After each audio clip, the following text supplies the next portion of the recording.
আপনারা জানেন যে উট তার শরীরে জল ধরে রাখতে পারে, তবে কখনো কি শুনেছেন গাছ তার কাণ্ডে জল ধারণ করে রাখে? অবাক হচ্ছেন নিশ্চয়ই, তবে এটা সত্য। পৃথিবীতে এমন এক ধরনের গাছ রয়েছে যেটি তার কাণ্ডের মধ্যে লক্ষ লক্ষ লিটার জল ধারণ করে রাখতে পারে। সুপ্রিয় দর্শক, আজকের প্রতিবেদনে এই অনন্য গাছটি সম্পর্কে বিস্তারিত জানানোর চেষ্টা করব। সেই পর্যন্ত আমি নিশাত লাবণ্য আছি আপনাদের সাথে। চলুন জেনে নিই কি সেই গাছ। পৃথিবীতে বাওবাব নামের এক ধরনের গাছ রয়েছে যেটি তার কাণ্ডে কয়েক লক্ষ লিটার জল ধারণ করে রাখতে পারে। হিন্দিতে গাছটি গোরক্ষী নামেও পরিচিত। বাওবাব গাছটির বিজ্ঞানসম্মত নাম হলো অ্যাডেনসোনিয়া ডিজিটাটা। আঞ্চলিকভাবে এটি বব বা বোবোয়া বোতল গাছ এবং উল্টানো গাছ হিসেবেও পরিচিত।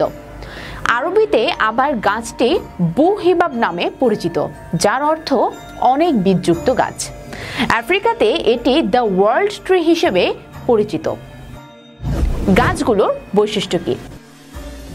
বাওবাব গাছটিকে দেখলে মনে হবে এর কাণ্ড নিচে আর শিকড় উপরে। গাছটিতে বছরে মাত্র 6 মাস পাতা থাকে।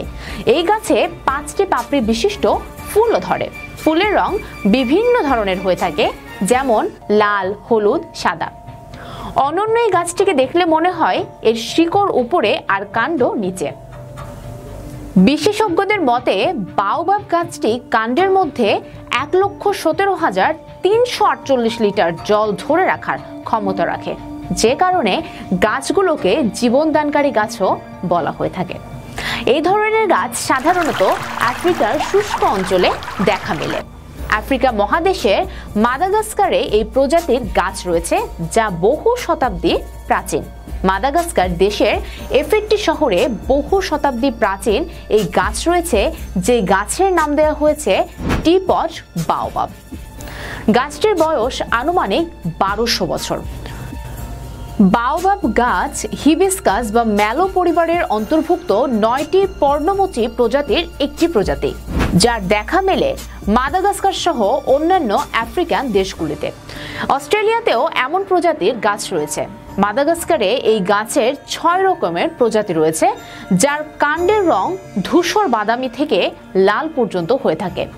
গাছগুলোর ডালপালার উপর থেকে নিচ পর্যন্ত বা বোতাম বা নলাকার শঙ্কুর আকারে থাকে। বাওবাব গাছের উপকারিতা জেনে নিন। বাওবাব গাছটি খুবই উপকারী একটি গাছ। আফ্রিকার স্থানীয় মানুষের এই প্রজাতির গাছগুলি ব্যবহার করে থাকেন। এইসব গাছগুলির পাতা ভোজ্য হয়। গাছের ফল থেকে এক ধরনের সতেজ পানীয় তৈরি করা হয়, যা ঔষধ তৈরিতে ব্যবহৃত হয়। গাছের ছাল থেকে ফাইবার পাওয়া যায়, যা থেকে দড়ি, কাপড় তৈরি করা হয়ে থাকে। আবার আফ্রিকার অনেক দেশে গাছগুলির ধর্মীয় গুরুত্ব রয়েছে। তবে প্রাকৃতিক কারণে ধ্বংস হচ্ছে গাছগুলি। গত কয়েক দশক ধরে জলবায়ুর পরিবর্তনে গাছগুলির উপর প্রভাব ফেলছে। 2005 সাল থেকে আফ্রিকার 13টি প্রাচীনতম গাছগুলির 9টি ধ্বংস হয়ে গেছে। এর সাথে আফ্রিকায় এই প্রজাতির যে 6টি বৃহত্তম গাছ ছিল, তার মধ্যে 5টি ধ্বংস হয়ে গেছে।